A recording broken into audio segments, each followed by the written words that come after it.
You want to know what it's like trying to start your own excavation business, doing some stuff on the side? I'm going to tell you today. The down and dirty, hard lessons learned that I was already told previously by someone that you guys probably already know. Let me introduce you to the job site and what we got going on. Then we'll get you caught up on my background just a little bit, super quick. Then we're going to get this job finished up. If you saw the last videos, just go ahead and skip forward a minute or two, jump right into the work. But if you didn't, let me show you what we're doing. There are 3 structures, 1, 2, 3. Several years ago, they were all owned by the same person. That person put all 3 structures on 1 water meter. Since then, all of those lots have been divided off and sold to 3 individual owners.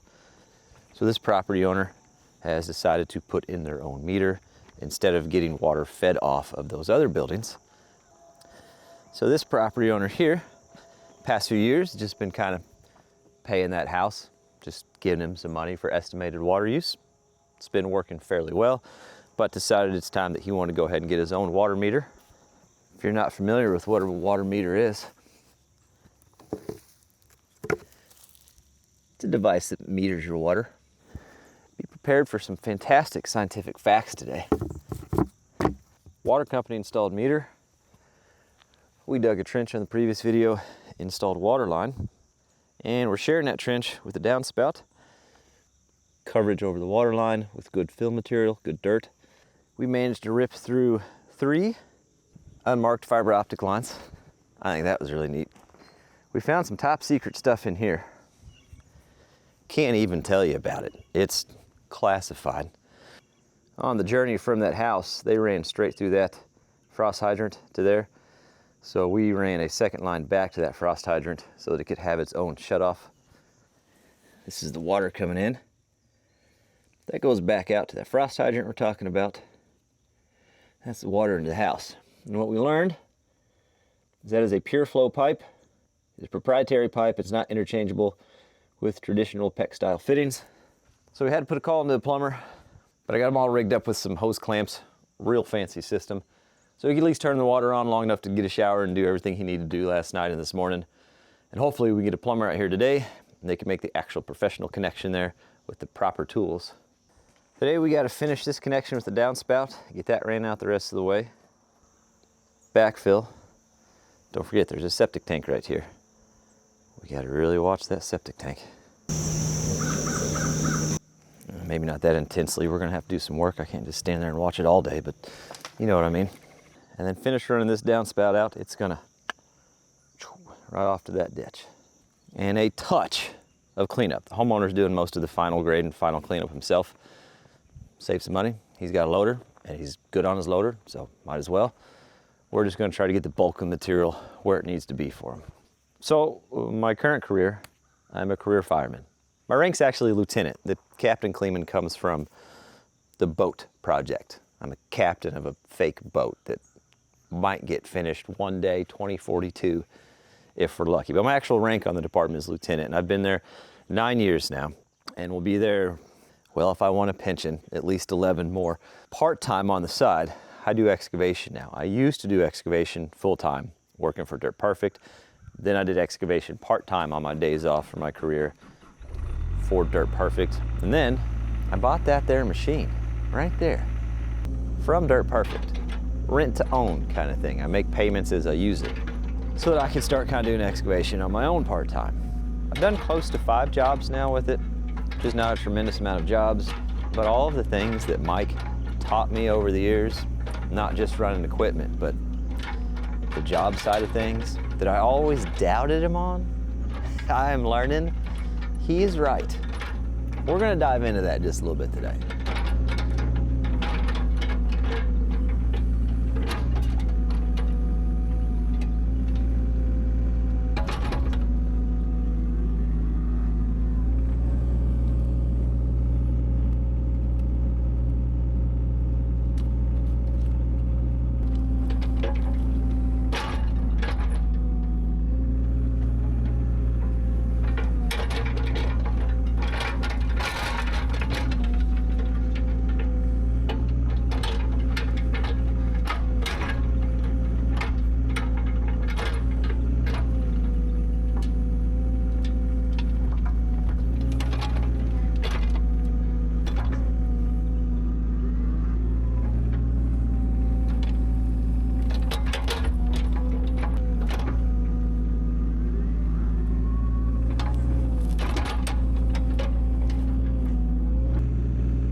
tackle this downspout connection real quick.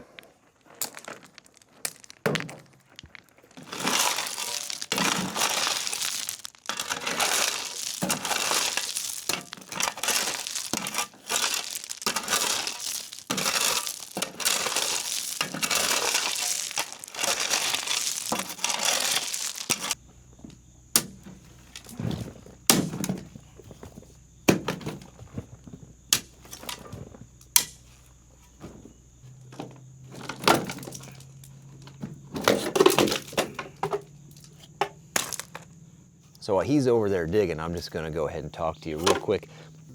We're gonna run through some hard lessons learned. Things I already knew because Mike had been telling me for years when I worked for him full time and even when I worked for him part time. But I just thought, I don't know what I thought. In the words of Dirt Perfect, you just don't know until you know. I sent him a voice message the other day. It was 9 o'clock in the morning. I was still at the house in front of the computer and on the phone, calling some people that I'm working on bids with, talking to some people for soil tests, looking up some things for the state and replying to some email responses for that, and getting some things lined out for jobs that I'm putting bids on. And I sent him a voice message out of frustration and said, it is 9 o'clock in the morning and I still don't have a bucket in the dirt yet at a job that I've already have secured that is going to pay me because I'm working on getting things lined out for the next job. And then I said, sorry for all the jokes I made to you over the year. How come you were never at the job site? Well, I'm learning pretty daggone quick. It is incredibly time consuming. All of the things that happen behind the scenes.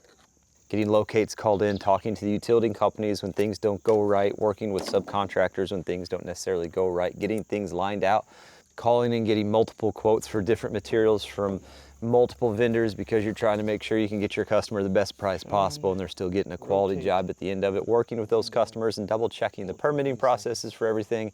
Wildly time consuming. I mean, I had a good idea it was going to take a fair amount of time, but Dirt Perfect's right. Whenever he told me the easiest part of any job is the job itself. I also made the joke with him that I need my own man behind the scenes. I've got to get someone behind the scenes that can take the time to do this work. I just want to show up and dig and make money. It's just not the reality of it. It's not there. There's so much more that goes on. It's a fine example of if Pablo Picasso didn't have a canvas and all he had was sewer pipe. This is what we're looking at. Okay.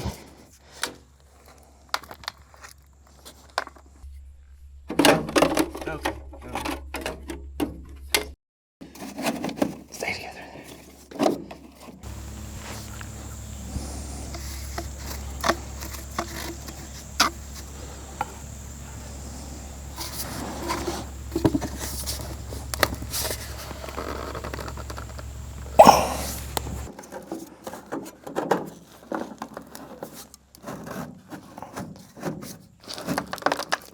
Go to backfill. It's gonna hold that pipe right there.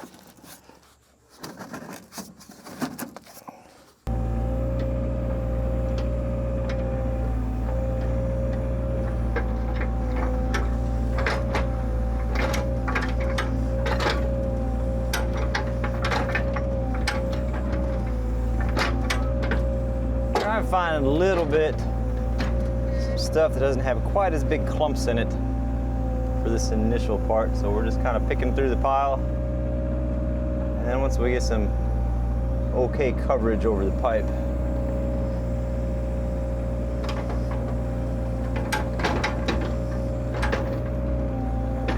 we can just throw whatever in.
I think I mentioned it, but he's doing all the cleanup himself.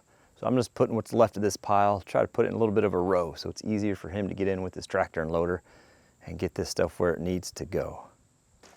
So that's as much as we're filling this end in. We're leaving, pan to the left. Look at the cinematics. This uncovered until the plumber can get in there and do what they need to do. As far as this being mounted up, if a fella takes his tractor and just runs over it perpendicular, like so, to where the edges of the trench take some of the weight of the tractor and you're not putting the full weight of the tractor on the trench, that's not a bad way to pack it in. It'd be pretty risky to run with the trench like that. Not to mention you could get stuck and then you're spinning your tires on a fresh trench. Okay, all right, I'm glad we had that talk. Switch back over to the trenching bucket real quick. If you're new to the channel and you're wondering where the slop's coming from, it's coming from the quick coupler. This little fella there just clips in and holds that top pin on the bucket. Give her a flop, she'll come out of there and we'll clip the new one in.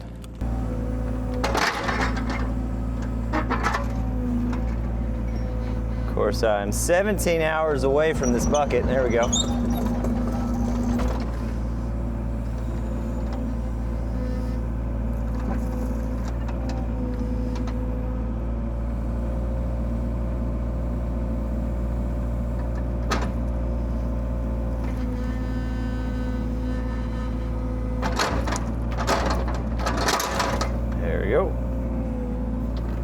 It's not bad.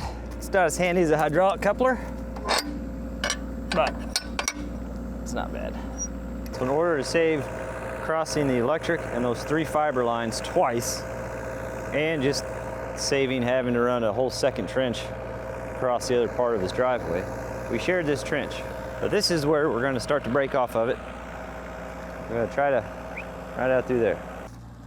There's fiber that runs along the road right here, but I've already hand dug through that and we never came in contact with it. So as long as we don't go any deeper in that, in theory we should be okay, but that's what we thought last time. So we're gonna have to come from both ends and then tie it together in the middle. She's gonna be a little awkward. We can straddle the trench easy, but the main issue is those repair boxes they did for that fiber optics right there. And I don't want to put the weight of the machine on those because that'll break it.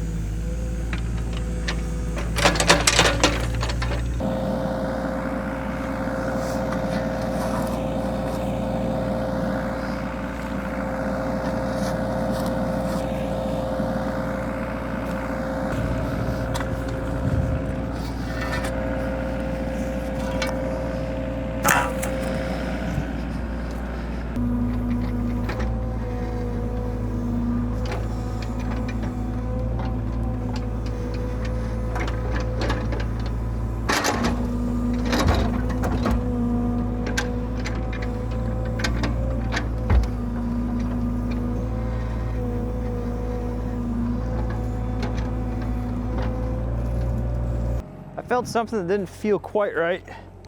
I'm just gonna do a little hand digging. I think it's just changing the soil over to a harder clay, but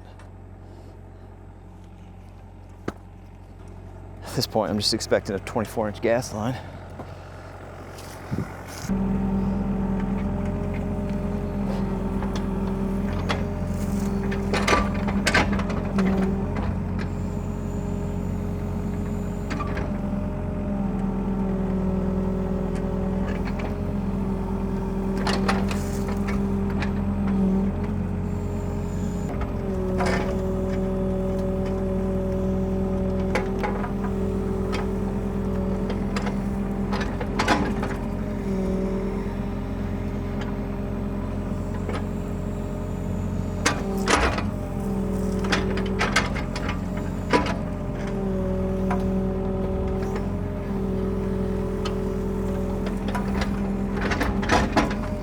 Straddle this up here and we'll finish it out from the top side.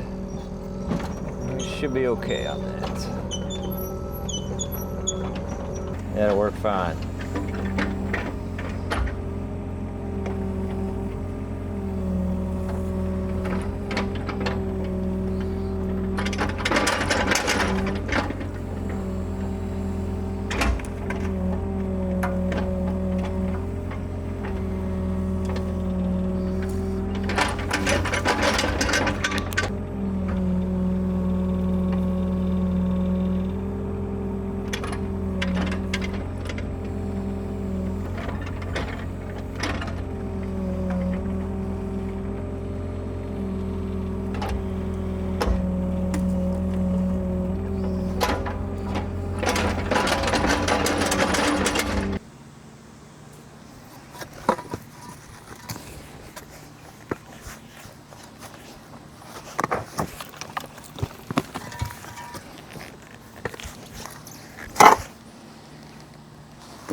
Beautiful. 304 for the assist. Let that sit for just a little bit, give that glue some time. Then we get her, well, heck, we're almost, look at that. We'll shovel some good material around this joint. Or at least something we can kind of foot pack it with.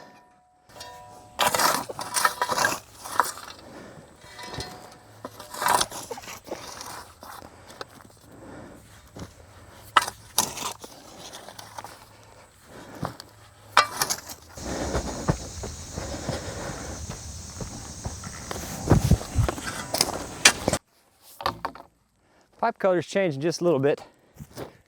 We ran out of what he bought specifically for this job. Now we're snagging some out of his barn. But I'm gonna run this long and he can trim it off. And I don't know if he wants to do rock or concrete around the edge or what he wants to do. I'm just gonna run it long.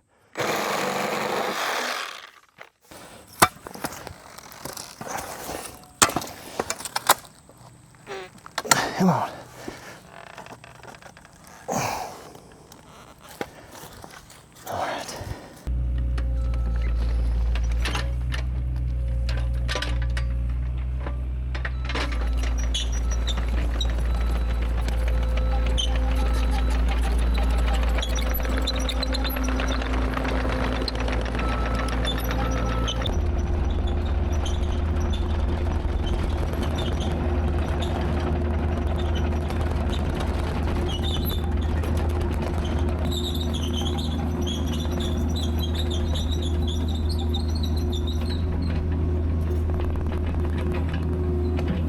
So 304 is back up at the shop. It's got a job it's going to at the beginning of October. And it's got some work we need to do around here, finish the water line, finish our scrap pickup mess, that kind of thing. I won't get a little bit of work done on this yet though to finish off this video and talk about another point, another thing that I've learned. By the way, I am unapologetically and incredibly enthusiastically going to be doing a partnership with an e-bike company. I've turned down hundreds of e-bike offers. They email daily. Content creators that have 500 subs, they're emailing. They're just giving them things out like candy, and I've always turned them down. But I'm telling you, this walking back and forth to where I've got the equipment or where I drove the equipment to, which is something I do a lot of since I don't have a trailer to pull the equipment yet. Listen, it's getting old. And I saw a couple on them things the other day in town, just zipping along, having the time of their life. And I said, whoo, now that looks like a good time. This is what we ended up with here. Like I said, we're leaving it long and then he can do whatever he wants to do with this. Not your typical homeowner. He actually has quite a few skill sets, so he'll be perfectly fine with that. And then he will take his tractor and put all this back together, polish it up. Plumber came out, they had a job, they're just kind of nearby. So they came out to look at it, see what they had. They tried a couple things. And they said, we don't have what we need on the truck with us, but we can get it to you, or we can get it for you in a day or two. We got to go back to the shop, and if we don't have it at the shop, which they didn't think they did, they could get it the following day. So they're going to come out at some point and fix that fitting up right. But what I'm going to do, anyway, they left some pipe. I've got some pipe. I'm going to get it fit back up, rigged up the way we had it, so he can still have his evening water and morning water at least. Now at some point, I'd like to sit down with Mike, and Dirt Perfect's put out several videos about how to bid jobs, things he's learned. He's been in it a lot longer than I has a lot more experience, and I always look to him for advice on this. So check out his older videos. I'd love to sit down with him sometime and just have a conversation and maybe do a podcast on his channel with it or do a video on somewhere. I think it'd be kind of fun. Somebody trying to get into the business with somebody that's been in the business. It'd be an interesting thing. So I only got really two things. The first thing we just talked about, but the other big lesson, I think it's pretty relatable and pretty important if I ever want to make it in excavation. This is your reminder. I'm not trying to be huge and build interstates. I'm just trying to do some stuff on my off days. It's a part-time thing, but I still want to be profitable. And one of the biggest things I struggled with right off the bat was charging people, which I know sounds wild because we're in this to make a little bit of money, but I'm not in this to rip people off. You know what I mean? So I did the math. I came up with an hourly rate. And I said, that should be okay for me, and that seems fair to the customer. But here's what I'm learning. See, everything on this machine has an hour life, right? It's all wear items, and at some point it all has to be replaced. there's the common sense stuff like tracks, pins, bushings, rollers, the upper rollers, idlers, final drives. They all have numbers that we can kind of approximate. How many hours is that going to last? How much does it cost to replace? So how much money does it cost for that item to run per hour? Then we put it all together and we come up with a rate. By the way, we're getting ready to address a couple problems. And look at what might be a sizable repair. Now, let's do that. Listen, I'm having a good morning. Let's look at that towards the end. But then there's things that sometimes I don't think about. The gas shocks on this window, they failed. And one day, this thing popped out of the latch while I was tracking down the road. Will slam, will shatter. Pablo Picasso. Look at that, huh? And that stuff costs money. Sometimes an awesome subscriber who works in an equipment place sends you front glass for free because he's just a super awesome fella. He's the same one that sent us the bottom glass.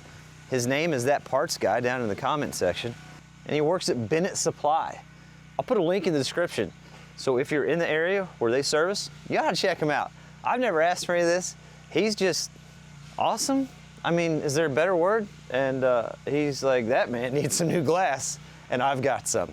He sent it. We're not putting the new glass in today. We're gonna take the old glass out and those old shocks out so I can take those to the store and get some new gas shocks to replace it.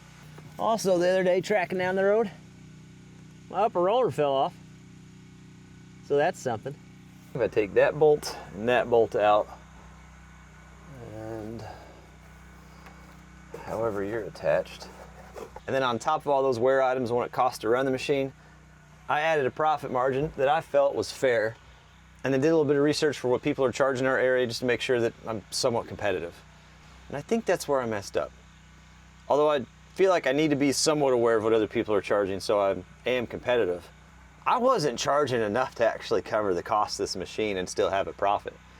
I was more focused on being competitive than I was actually getting money in my pocket. I feel like that was a mistake. It's a mistake I've learned.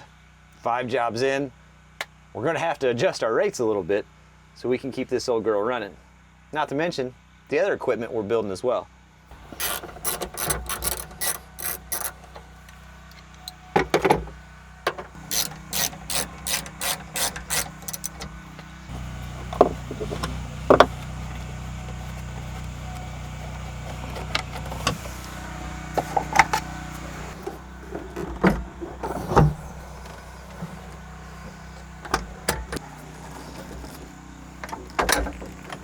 Wow, get out of my face with that.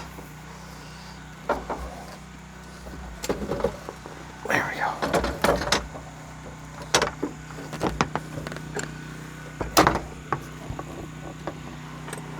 There we go. Yeah, I'd say we're not doing much here anymore.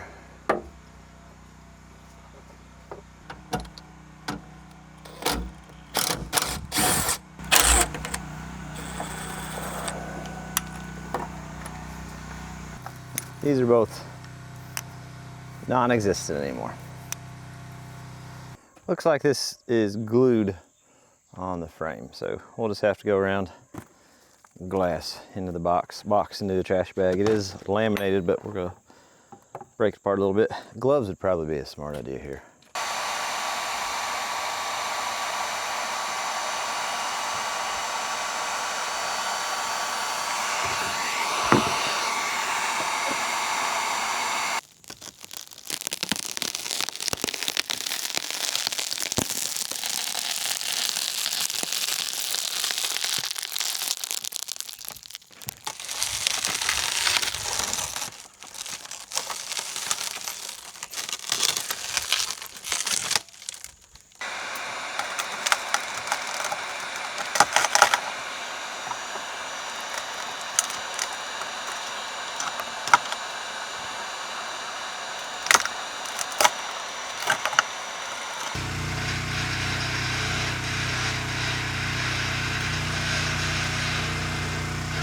Well, the good news is, it is the right size glass. The bummer is, looks like shipping did a toll on it. There's a crack there and there. And I'm gonna blame it on the glass company's packaging. See this?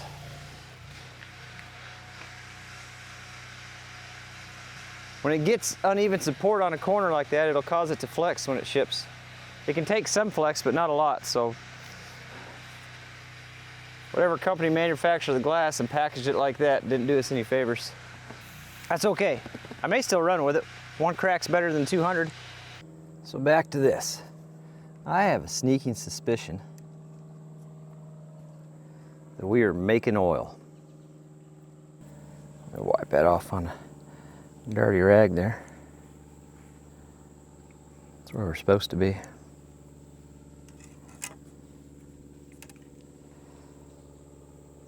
There's where we are.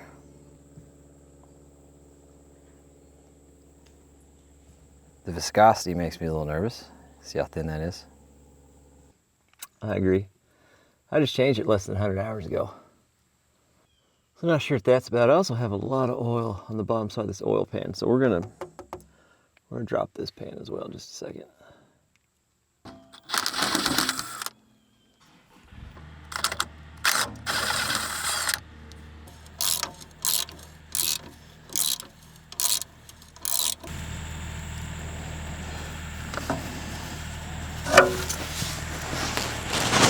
Definitely got some dust control going on. I was hoping for just an oil pan gasket, but that moisture goes all the way up around that seal there.